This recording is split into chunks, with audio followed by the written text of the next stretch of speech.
Maharashtra superfast news चॅनलमध्ये आपले सहर्ष स्वागत आहे। का सत्याची थार लेखणीची महाराष्ट्रातील ताज्या आणि वेगवान बातम्या पाहण्यासाठी आपल्या हक्काचे चॅनल शेअर करा, लाईक करा आणि सबस्क्राइब करा। धन्यवाद। खोट्या पोलीस नेमप्लेटने ट्रॅफिक दहशत, फसवणूक, रेवदंडा अलिबाग वडखळ रस्त्यावर दमदाटी, गाडी मालकीची चौकशी का नाही? रेवदंडा अलिबाग ते पेझारी पोयनाड वडखळ या गर्दीच्या मार्गावर पोलीस महाराष्ट्र शासन नेमप्लेट लावलेल्या चारचाकी आणि मोटारसायकल गाड्या ट्रॅफिक जाम करून दमदाटी करताना दिसत आहेत। या गाड्या खरंच पोलीस किंवा सरकारी कर्मचाऱ्यांच्या आहेत का, की खोट्या नेमप्लेटने फसवणूक आणि नियम मोडले जात आहेत? पोलीस महाराष्ट्र शासन प्लेट असलेली गाडी त्या अधिकारी कर्मचाऱ्यांच्या नावावर नोंद आहे का, की खोट्या प्लेटने गैरफायदा घेतला जातोय, असा सवाल जनता करत आहे।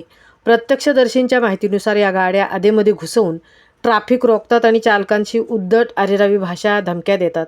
RTO उपप्रादेशिक कार्यालय वाहतूक शाखा रायगडचे अधिकारी या गाड्यांची मालकी तपासून चौकशी का करत नाहीत? खोट्या नेमप्लेटने महाराष्ट्र शासनाची फसवणूक केल्याबद्दल कायदेशीर गुन्हा दाखल करावा अशी जनतेची मागणी आहे। नियम तोडणाऱ्यांवर कारवाई टाळल्याने पोलिसांच्या प्रतिमेला धक्का बसत आहे।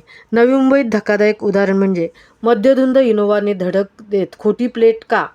काल 7 फेब्रुवारीला नवी मुंबईत इनोव्हा कारने अनेक वाहनांना धडक दिली।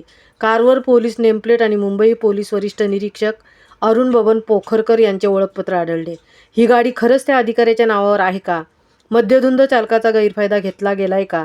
पोलीस तपास करत आहेत, पण जनता म्हणते सर्व सरकारी प्लेट गाड्यांची मालकी तपासा। राज्याचे पोलीस महासंचालक सदानंद वसंत दाते यांनी तातडीने दखल घेऊन खोट्या नेमप्लेटवरील गाड्या जप्त करा, मालकी चौकशी करा आणि फसवणुकीसाठी कठोर कारवाई करा, अन्यथा जनआंदोलन उभे राहील। खोट्या पोलीस महाराष्ट्र शासन नेमप्लेटचा गैरवापर ही गंभीर बाब आहे। मोटार व्हेकल कायद्याअंतर्गत गाडी मालकीची तपासणी आणि चौकशी आवश्यक। RTO व पोलिसांनी तातडीने कारवाई करावी, जेणेकरून जनतेचा विश्वास राखला जाईल, असे वक्तव्य ॲडव्होकेट विनोद नाईक, सामाजिक कार्यकर्ते यांनी केले। महाराष्ट्र सुपरफास्टसाठी निलेश फुंडेंसह तृप्ती भोईर, रेवदंडा।